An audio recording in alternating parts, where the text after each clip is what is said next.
적어도 이 2000년대 초반까지만 해도 월드와이드 웹은 빠르게 진화하지만 한 가지 고질적인 문제를 가진 공간, 즉 효율적인 검색 기능 없이 항상 확장되는 정보 저장소였다. 1994년에 웹에서 출판을 시작한 최초의 학술지 중 하나인 포스트 모던 컬처의 편집자들은 이 새로운 매체에 대해 대단히 우려한 나머지 독자들에게 경고하기를 1993년 6월에 대략 100개의 사이트에서 12월에 이르러 600개가 넘는 사이트로 늘어난 외부로 과감히 뛰어들면 일종의 정보 현기증을 일으킬 수도 있다고 했다. 지금은 이 경고가 독자들에게 매우 웃기다는 느낌을 줄지도 모르지만 1990년대 많은 기간 동안 웹상에서 무언가를 찾는 것이 문제였다는 점은 주목할 만하다. 이 문제가 해결되기까지는 거의 10년이 걸렸을 것이다. 하지만 검색 엔진이 개선되고 더 기능적이게 되면서 시스템을 이용하려는 강한 욕구도 증가했다. 그리고 더 많은 개인과 조직이 어떤 검색에서라도 높은 순위를 차지하려는 단 하나의 목적을 가진 웹용 콘텐츠를 제작하기 시작했다. 소위 검색 용이성이 많은 콘텐츠가 생산되고 있는 이유에 영향을 미치게 되었다. 기록된 문서의 중요성을 보여주는 특히 흥미로운 사실을 드러내는 발췌는 소크라테스가 한 말에 나온다. 소크라테스는 고대 그리스의 중요한 철학자였는데 그는 자기 생각을 글로 기록하여 남기는 데는 전혀 관심이 없었다. 소크라테스는 젊은 학생 페드루스과의 대화에서 이집트의 토트신이 이집트 왕에게 주사위, 체커 서양 장기, 숫자, 기하학, 천문학, 그리고 기록을 포함한 온갖 종류의 발명품을 어떻게 권했는지를 이야기했다. 그 신과 왕은 다양한 선물의 장점과 결점에 대해서 논의했고 기록이라는 선물에 이르기까지는 대체로 동의했다. 그 신은 정보를 기억할 수 있다는 장점을 강조한 데 반해 왕은 다음과 같이 반대했다. 만약 인간이 이것을 배우면 그들의 영혼에 건망증을 심을 것이며 그들이 기록된 것에 의존하여 더는 자기 내면으로부터가 아니라 외부에 있는 표시로 사물을 상기하게 될 것이기 때문에 기억력을 사용하지 않게 될 것입니다. 대화의 나머지 부분으로부터 소크라테스가 이집트 왕의 의견에 진심으로 동의했고 책을 이용할 수 있음이 학생들을 게으르게 만들고 제대로 공부하고자 하는 의욕을 꺾는다고 생각했음을 분명히 알 수 있다. 윤리의 역사는 주로 두 가지의 중심적인 사고방식이 발전해온 역사인데 하나는 타인에 대한 우리의 기본적인 의무를 강조하는 것이고 다른 하나는 우리의 행동이 타인에게 미치는 영향에 근거하여 결정을 정당화하려고 노력하는 것이다. 이메뉴엘 켄트, 위렴 데이비드 로스, 실러 베너비브 등은 제기해야 할 가장 중요한 질문은 한 개인이 도덕적 책무, 즉 의무를 이해하고 이를 수행하려고 시도하고 있었는지의 여부라고 주장했다. 만약 그렇다면 한 사람의 행동의 결과는 그가 윤리적으로 행동했는지 여부와 아무런 관계가 없다. 의무에 기반을 둔, 즉 의무론적인 그들의 접근법은 거의 전적으로 의도에 초점을 맞추고 있으며 보편적인 도덕적 책무의 존재를 인정하고 한 사람의 도덕성을 평가하는 유일한 방법이라고 그들은 주장했다. 켄트는 어떤 거짓말을 비도덕적으로 만드는 것은 그것이 곤란한 상황을 방지하든 심각한 해를 초래하든 간에 그 거짓말의 결과가 아니라고 말했다. 고의로 한 거짓말이 그른 것은 그것이 하는 것 때문이 아니라 그 자체 때문이다. 즉, 본질적으로 거짓말은 우리 인간의 존엄성에 대한 공격이다. 우리의 의도가 기만하려는 것이라면 우리는 도덕적으로 실패하고 있는 것이고 그 속임수에서 어떤 결과가 나오든지 중요하지 않다. 알고리즘의 의사소통적 적절성은 사실은 이해로부터 알고리즘이 독립되어 있다는 점과 관련이 있다. 우리는 인간의 정보 처리 및 이해와는 다른 데이터 처리, 그리고 정보 관리, 방식에 직면하고 있다. 나의 추정은 이러한 차이가 골칫거리가 아니라 대신에 이러한 기술이 성공할 수 있는 바로 그 근원이라는 것이다. 인간이 새처럼 날개를 퍼덕이는 기계를 만들겠다는 생각을 버렸을 때 처음 날 수 있게 된 것과 꼭 마찬가지로 디지털 정보 처리도 인간 정신의 작동, 과정을 디지털 형태로 재현하겠다는 야망을 버린 후에 우리가 오늘날 목격하는 성과를 거둘 수 있었다. 알고리즘은 더는 우리의 의식을 닮으려 하지 않기 때문에 점점 더 유능한 의사소통 동반자의 역할을 할 수 있게 되어 우리의 요청에 적절히 응답하고 인간의 정신에 의해 구성되지도 않고 재현될 수도 없는 정보를 제공한다. 사회 문화적 진화는 대부분의 사람에게 정말 좋은 것처럼 들리는 안정적인 인구가 인간의 문화로부터 그것이 가진 가장 큰 단 하나의 활력의 원천인 인구 증가 자체를 박탈하지 않을까 하고 생각할 수 있는 어떤 이유를 제공한다. 농업 집약화, 정치적 진화, 산업화의 기원은 모두 인구 증가 덕분인 것으로 보인다. 그러나 인구 증가가 과거의 몇 가지 주요한 문화 변혁에서 역할을 했다고 해서 그것이 모든 문화 변동에 필수적이라는 뜻은 아니다. 예컨대 단순히 인구가 안정되었다고 해서 사람들이 질병에 대한 더 나은 치료법을 찾는 것을 중단할 가능성은 거의 없어 보인다. 게다가 인구 증가가 없다는 것이 반드시 인구압이 없다는 것을 의미하지는 않는다. 실제로 타모스 라버트 몰서스는 인구가 정말로 안정될 때조차 기존 자원으로 쉽게 부양할 수 없을 정도의 너무 높은 수준으로 안정화되는 경향이 있어서 문화 변동에 대한 지속적인 압력을 발생시킨다고 믿었다. 그의 말이 옳았다면 심지어 수치상으로 안정된 인구도 문화적으로는 본질적으로 불안정하다. 컬럼비아강 유역의 연어든 전 세계의 다양한 생태 환경에 서식하는 어떠한 다른 종이든 한 종을 회복하기 위해 강을 복원하는 것은 공학에서 생물학, 생태학, 지형학에 이르기까지 여러 분야의 전문 지식을 활용하는 것을 필요로 한다. 강의 복원은 단순히 망가진 하천을 고치는 것 이상의 의미를 지니며 그 하천과 연결된 모든 것과 그것에 의존하는 모든 생물, 즉 이 경우에는 복잡한 수명 주기 동안 내내 이동할 때에 멸종 위기에 처한 연어과 물고기와도 관련이 있다.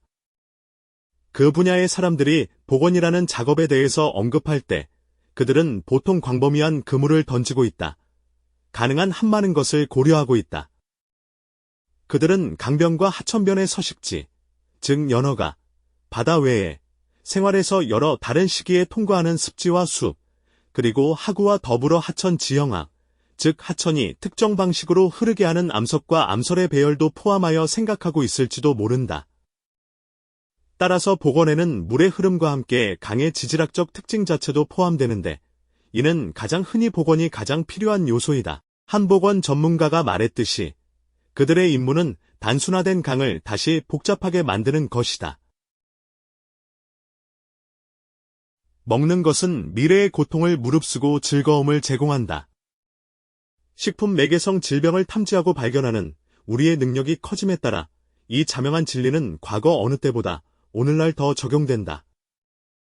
콜레라와 셀모넬러의 널리 알려진 급발생은 사람들에게 식품 매개성 질병이 매년 우리 가운데 많은 이에게 질병을 일으킨다는 것을 인식하게 하였는데 30만 건이 넘는 입원 치료와 5천 건이 넘는 사망을 포함하여 미국에서만 어림잡아 연간 7,600만 건이 질병으로 어림잡아 수백억 달러에 달하는 비용이 부과되었다.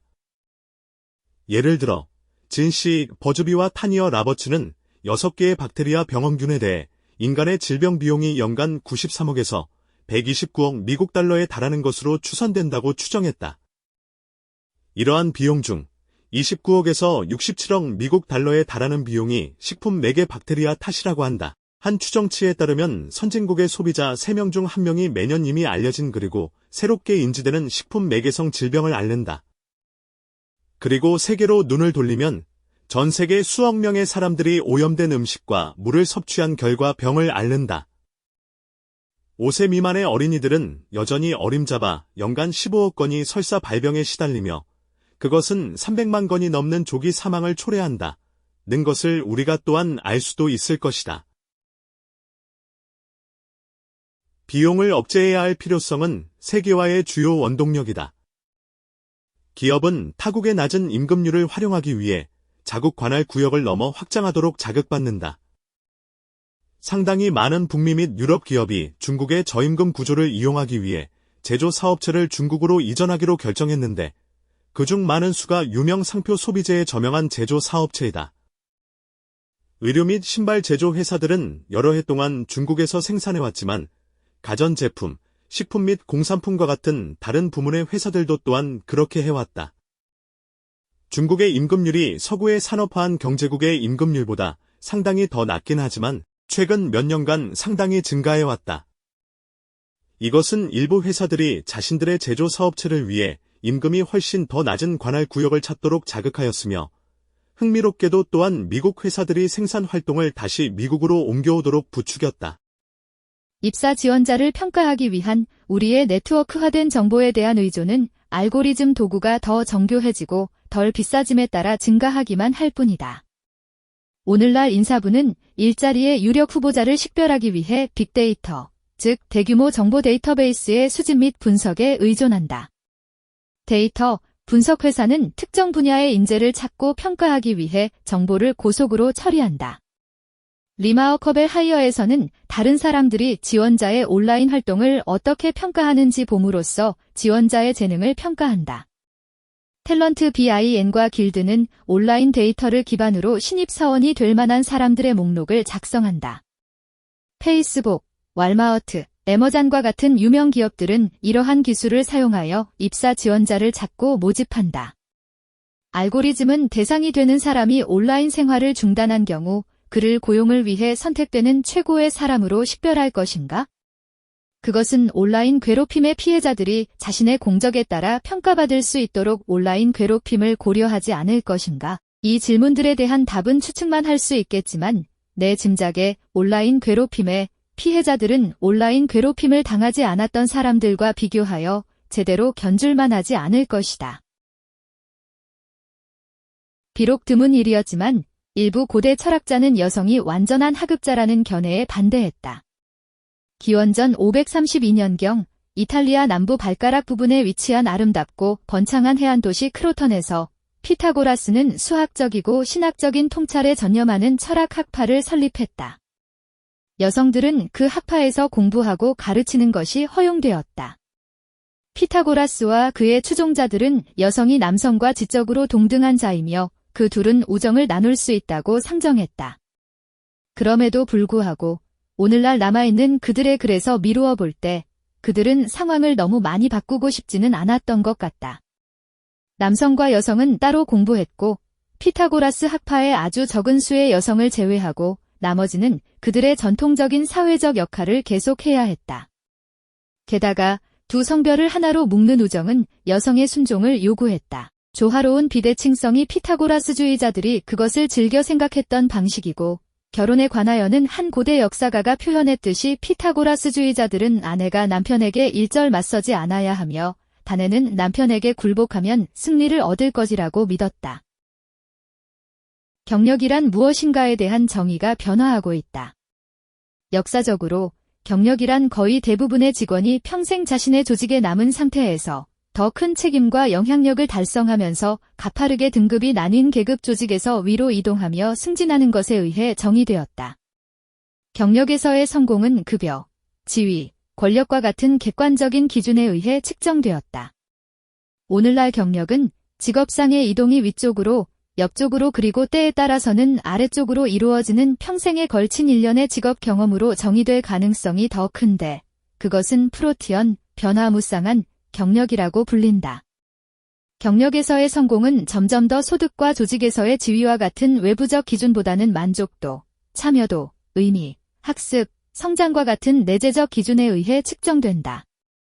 오늘날 더 많은 사람이 돈을 의미와 바꾸기를 원한다. 셰렐 샌드버그는 오늘날의 경력을 사다리보다는 오히려 정글짐, 즉 한 가로대에서 다른 가로대로의 이동을 허용하는 구조와 더 비슷하다고 본다. 과거에는 확장되는 시장이 생산되는 모든 것을 소비하리라는 것이 언제나 안전한 추정이었다. 결과적으로 회사의 주요 목표는 제품을 가장 효율적인 방법으로 생산하여 시장에 유통하는 것이었다. 그러나 사업체가 제품을 만든 다음 공급망 내에서 그것을 판매한다는 낡은 관점은 더 이상 그렇게 적절하거나 타당하지 않은데, 왜냐하면 사업체가 자신들이 말을 물로 이끌 수는 있어도 그것이 물을 마시게 할 수는 없다는 것을 깨닫게 되었기 때문이다. 미래에는 회사가 더 이상 제품을 팔 수 없다. 즉, 사람들이 여러분으로부터 구매할 것이다. 이것은 공급에 의해 주도된다. 회사가 제품을 시장으로 밀어낸다는 낡은 개념이 회사가 고객이 필요로 하는 것이 무엇인지 이해하고 새로운 기능 개발을 통해 그 수요를 어떻게 충족시킬 수 있는지를 결정하면서 거꾸로 작업하는 끌어내기 개념, 시장이 여러분으로부터 제품을 끌어낸다로 대체되고 있다는 것을 의미한다. 사업을 바깥에서 안으로의 관점으로 생각하는 것, 다시 말해 수요 주도적인 것, 은 주로 고객 중심의 관점이며 이 관점에서는 조직이 더 이상 판매에 초점을 두는 것이 아니라 구매, 고객에 초점을 둔다.